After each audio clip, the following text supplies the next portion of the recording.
Hello मित्रों, welcome to Chahal academy. जैसा कि आप लोग जान रहे हैं कि हम इस चहल एकेडमी में आप लोगों के साथ मिलकर के बिहार की यात्रा कर रहे हैं और बिहार में हम लोग पढ़ रहे हैं जो बिहार का हमारा परिचय है। हमने शुरुआत क्लास में ही आप लोगों को यह बात बताया कि जो बिहार है, बिहार का परिचय है, उसमें जो डेटा है वो तो फैक्चुअल है, पर हर एक एग्जामिनेशन में हमें यह बात देखने को मिलती है कि कहीं ना कहीं से इस बिहार के फैक्चुअल क्वेश्चंस से हमें क्वेश्चंस देखने को मिल जाता है। और नो डाउट कि है तो ये फैक्ट, जब तक हम इसको 2-3 बार रिवाइज नहीं कर लेते हैं, 2-3 बार रिवीजन नहीं कर लेते हैं, ये हमारे दिमाग से उतना ही जल्दी स्किप कर जाएगा, निकल जाएगा। इसलिए हमें इस बात को ध्यान रखना है।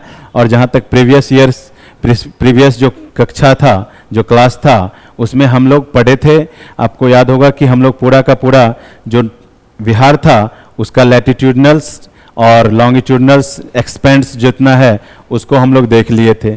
इसके अलावा हम लोग ने देखा था कि जो समुद्र तल से ऊंचाई है यहाँ तक हम लोग 173 फीट तक देख लिए थे। आज का जो हमारा क्लास होगा ये मेनली रूप से एडमिनिस्ट्रेटिव यूनिट्स के ऊपर फोकस्ड होगा, यानी बिहार की जो प्रशासनिक व्यवस्था है, जो प्रशासनिक इकाइयां हैं बिहार की, उसके ऊपर पूर्ण रूप से यह हमारा क्लास केंद्रित होगा। तो सबसे पहले अगर हम देखें तो बिहार में डिवीजन्स कितने हैं, तो बिहार में टोटल 9 डिवीजन्स हैं। अब 9 डिवीजन्स में अगर हम देखें तो सबके सब डिवीजन्स में अलग अलग बहुत सारे छोटे छोटे जिला वाइज बांटा हुआ है। जैसे 9 डिवीजन्स में जो सबसे पहला डिवीजन्स हो जाता है हमारा तिरहुत डिवीजन्स। तिरहुत डिवीजन्स जिसके अंतर्गत आप देखेंगे कि वेस्ट चंपारण, ईस्ट चंपारण, इन सारे क्षेत्र का जो 6 जिला है वो आता है। उसके बाद दूसरा सारण, सारण में हमें 3 जिला देखने को मिलता है।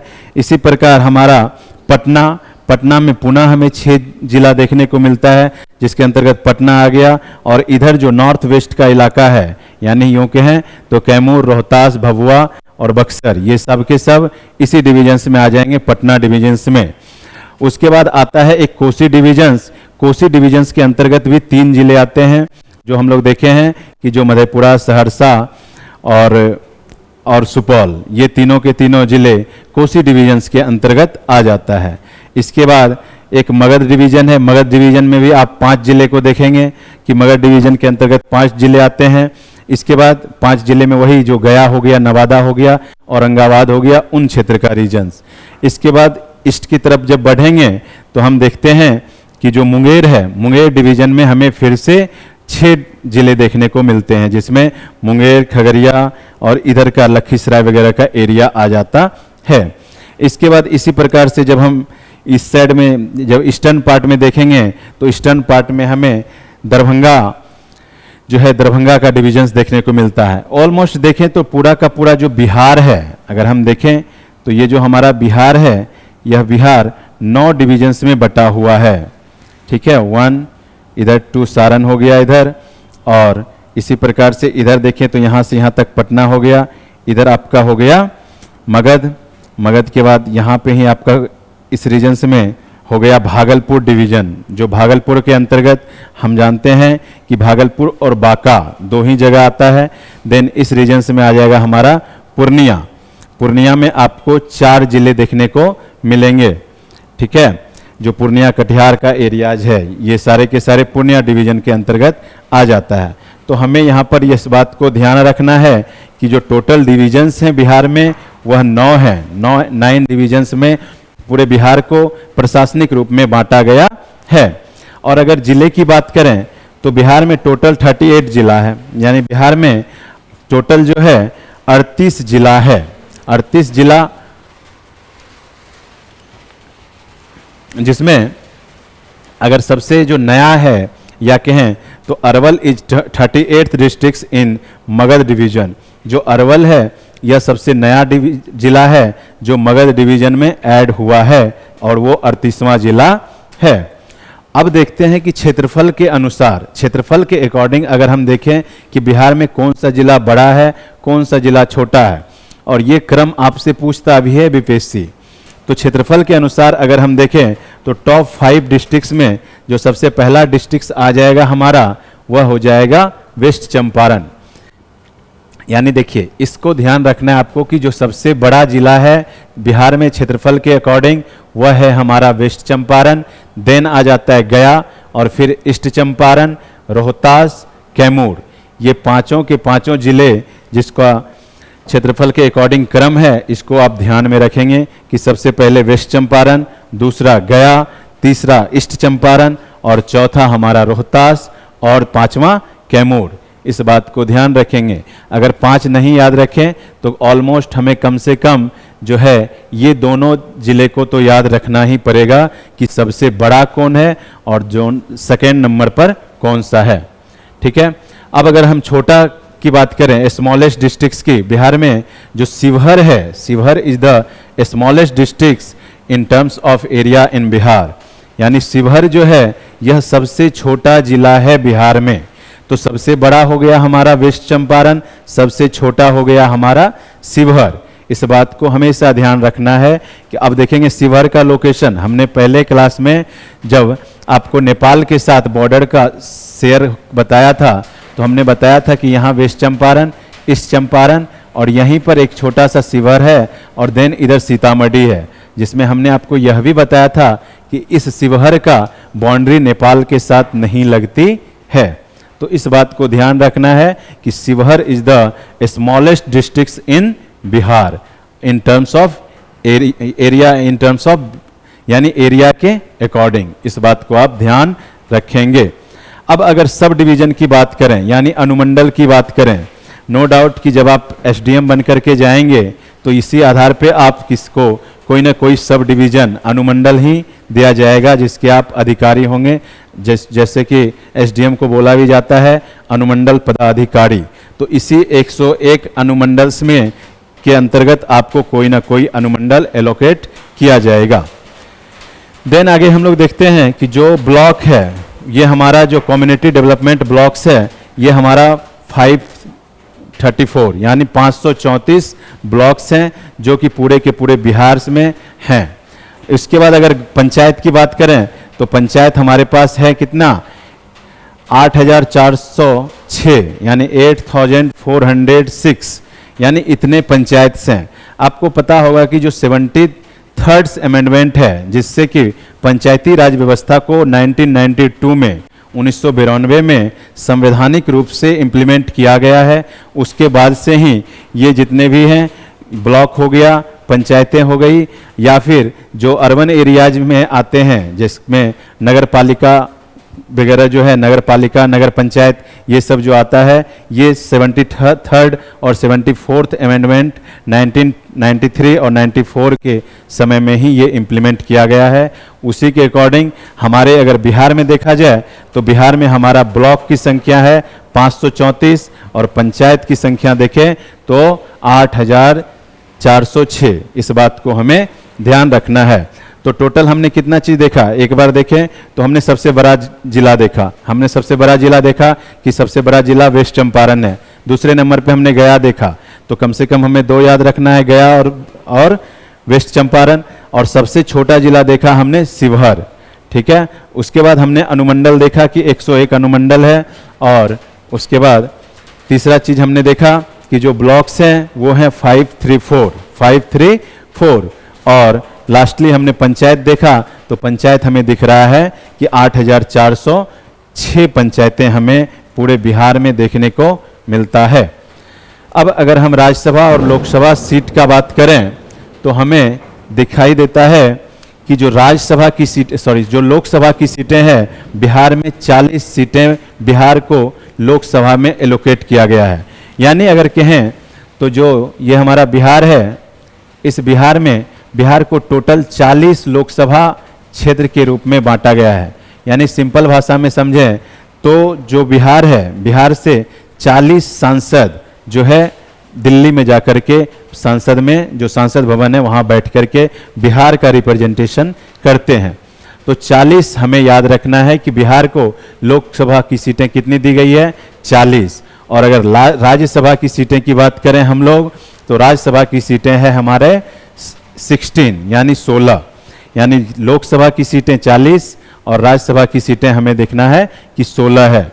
अगर हम विधानसभा की बात करें, यानी अगर हम लेजिस्लेटिव असेंबली की बात करें, तो लेजिस्लेटिव असेंबली में हमें सीट जो है वह है हमारा 243 यानी 243।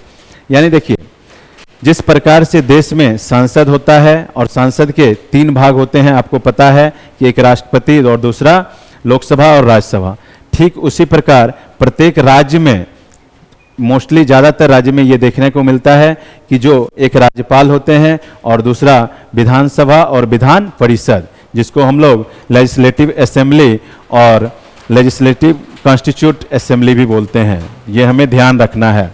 अगर हम इन बातों पे देखें तो बिहार में अगर हम विधानसभा की बातें करें, यानी जिसको हम लोग विधायक बोलते हैं, एमएलए, ठीक है, तो इसकी संख्या है यहाँ पर 243। अब यहाँ पर देखिए कि लेजिस्लेटिव काउंसिल्स का मतलब हो गया कि विधान परिषद, जो विधान परिषद जिस प्रकार से सेंटर में राज्यसभा होता है, ठीक उसी प्रकार से स्टेट में हमें लेजिस्लेटिव असेंबली, लेजिस्लेटिव काउंसिल देखने को मिलता है और उसकी संख्या यहाँ है हमारे पास 75। अब यहाँ पे ये चारों फैक्ट ऐसा फैक्ट है जो हर वर्ष किसी न किसी रूप में अलट पलट करके, घुमा फिरा करके हमें यह क्वेश्चंस देखने को हर साल देखने को मिल जाता है। तो हमें फिंगर पे याद रखना है कि लोकसभा सीटें 40, राज्यसभा सीटें 16, विधानसभा सीटें 243 और जो है लेजिस्लेटिव काउंसिल यानी विधान परिषद की सीटें हमें 75 देखने को मिलता है। अब यहाँ पे कुछ आंकड़े हैं कि जैसे विधानसभा का सबसे पहले अस्तित्व में कब आया, यानी विधानसभा असेंबली सबसे पहले कब बना बिहार में।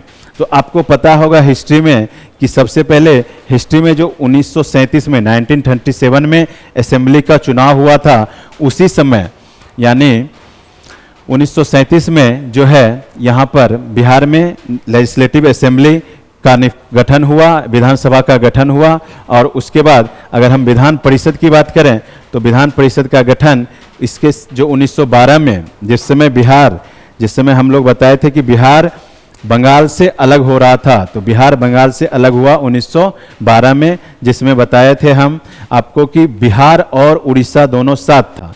तो जो विधान परिषद है इसका गठन हमें 1912 में देखने को मिलता है और उस समय यहाँ पर सीटों की संख्या थी मात्र 43, जो अभी कितना है, अभी 75 है। इस बात को ध्यान रखना है।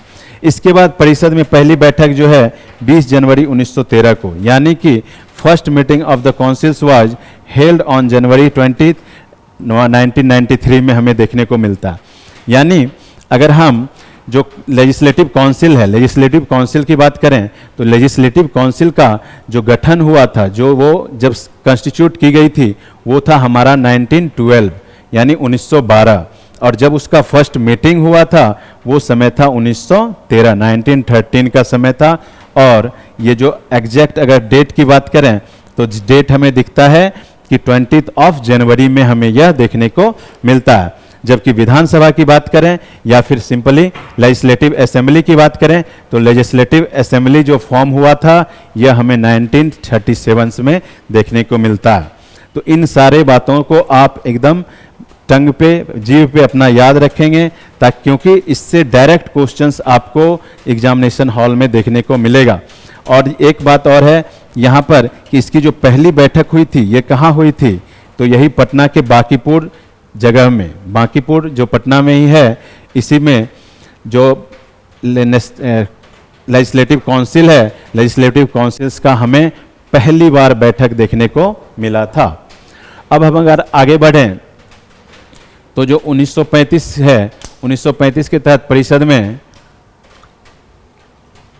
29 सदस्य शामिल थे शुरुआत में।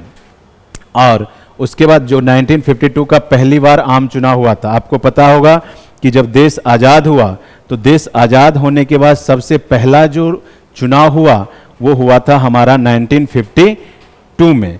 और 1952 में जो सदस्यों की संख्या है उसको बढ़ा करके कर दिया गया 72 और 72 हो गई। और उसके बाद फिर 1958 में इसे बढ़ाकर 96 कर दिया गया। ये जो बातें हो रही है यह बात है जो हमारा विधान परिषद था, इसकी बातें हो रही है कि 96 हमें 1958 में इसकी संख्या देखने को मिलती है। लेकिन जब हमारा बिहार से झारखंड अलग हुआ और बिहार पुनर्गठन एक्ट फिर से पारित किया गया तो इस 96 को घटा करके फिर से कर दिया गया 75, जो अभी वर्तमान में है भी।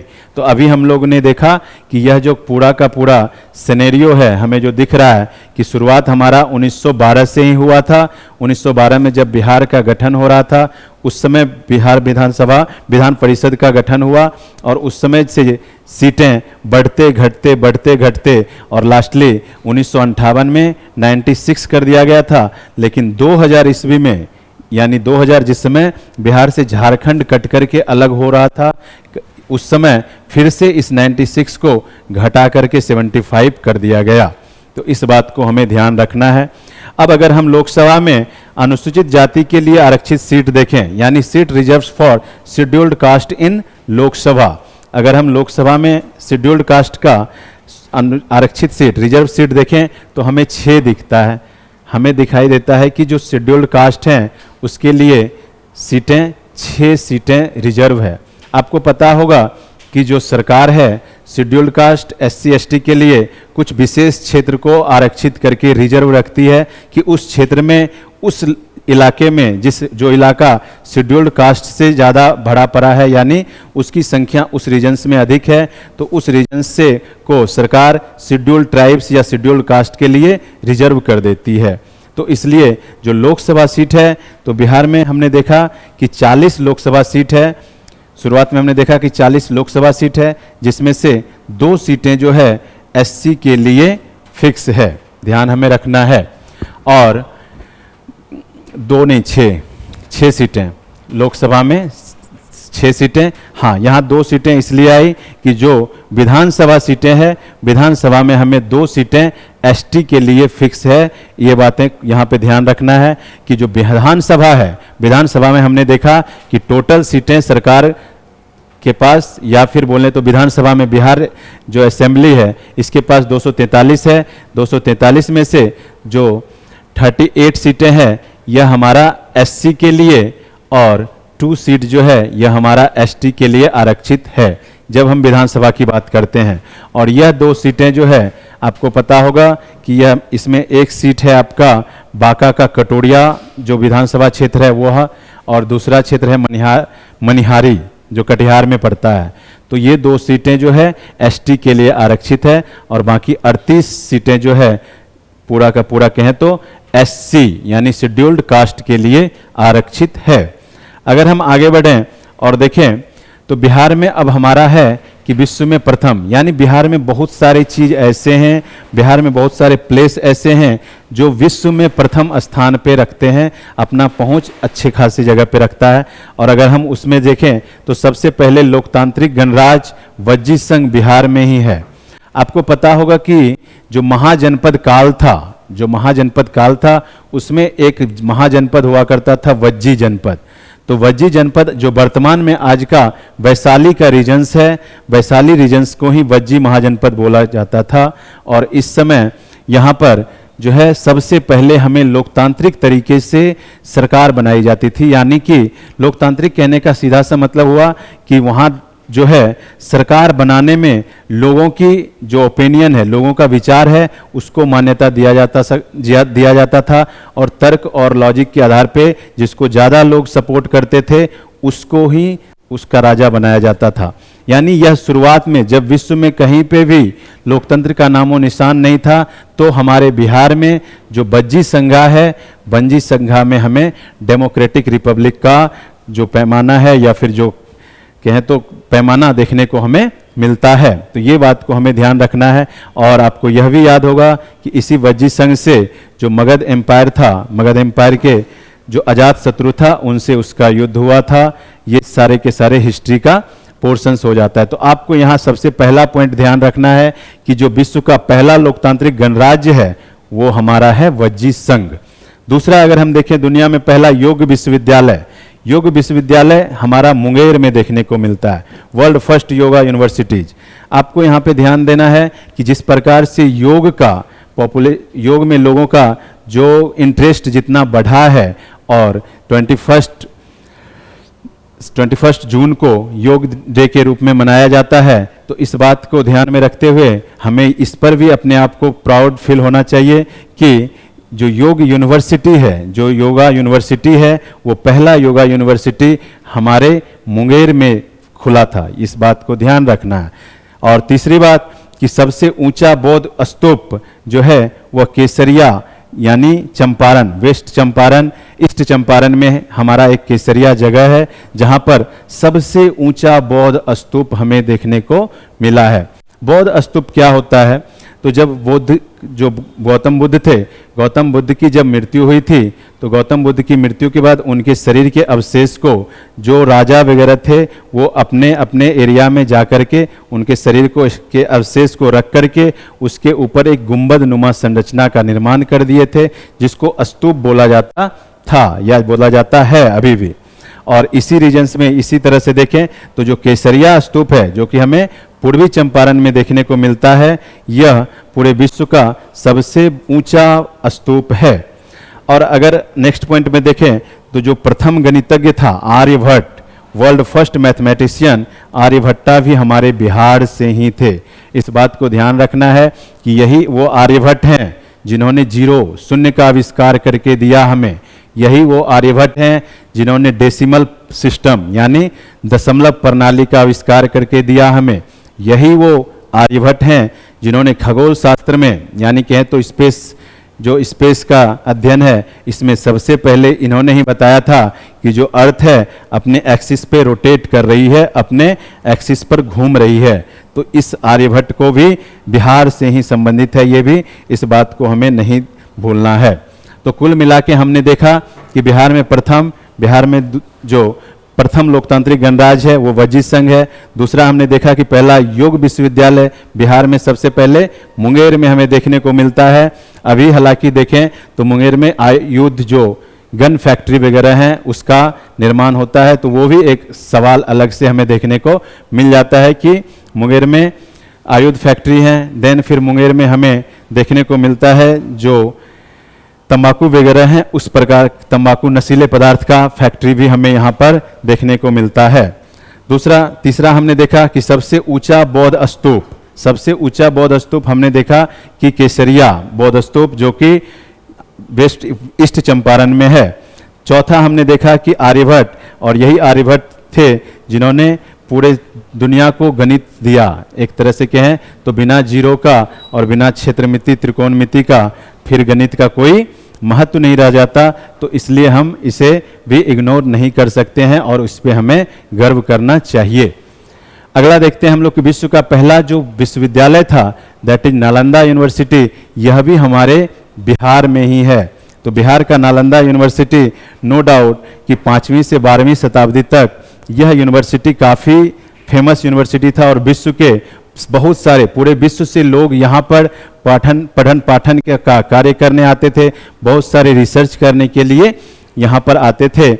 वो अलग बात है कि लास्ट में जब अरबों का आक्रमण हुआ, जब इस्लाम धर्म का आक्रमण हुआ, तो इसमें एक बख्तियार खिलजी नाम का जो व्यक्ति थे या कहें तो दुष्ट प्रवृत्ति के व्यक्ति, उन्होंने इस नालंदा विश्वविद्यालय को तोड़ करके तहस नहस करने का काम किया। और वो समय था 12th सेंचुरी के समय, यानी 12वीं शताब्दी के समय में जो बख्तियार खिलजी थे उन्होंने इस नालंदा विश्वविद्यालय को फोड़ने का काम किया।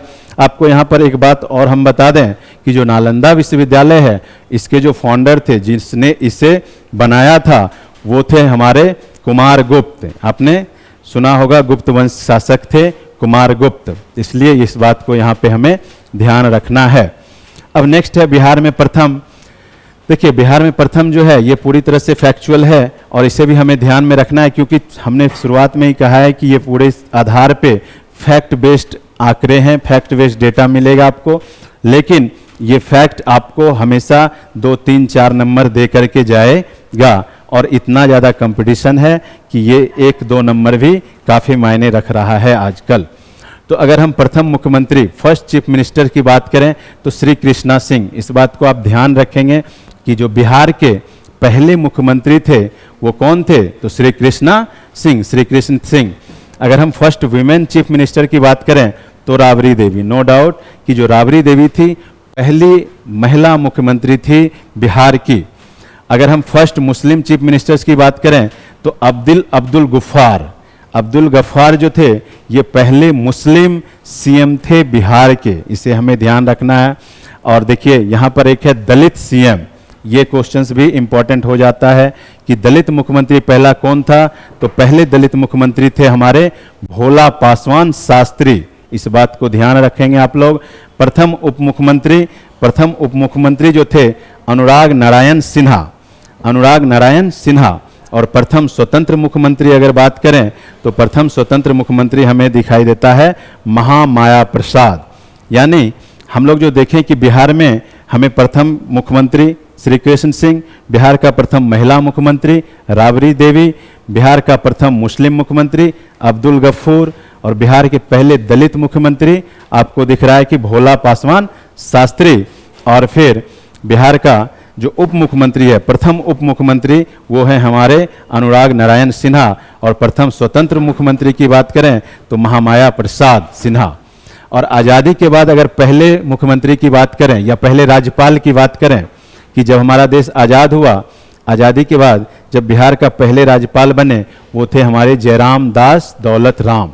इस बात को ध्यान रखेंगे कि जो जयराम दास दौलत राम थे यह पहले मुख्य राज्यपाल बने। और प्रथम मुस्लिम राज्यपाल की बात करें तो ये थे जाकिर हुसैन। तो ये जाकिर हुसैन, ये सब जितने भी प्रथम हैं बिहार में, जो भी प्रथम है इसे आप ध्यान में रखेंगे। नेक्स्ट क्लास अब हम लोग इससे आगे देखेंगे first post holders from Bihar, जितने भी हमारे बिहार के प्रथम पद धारक हैं, जिससे कौन सा पद सबसे पहले बिहारियों को मिला, इस बात को हम लोग नेक्स्ट क्लास में आगे देखेंगे। इस क्लास में, इस सेशन में इतना ही है, और आगे आप लोग बने रहें और अच्छे से पढ़ाई करते रहें। गुड।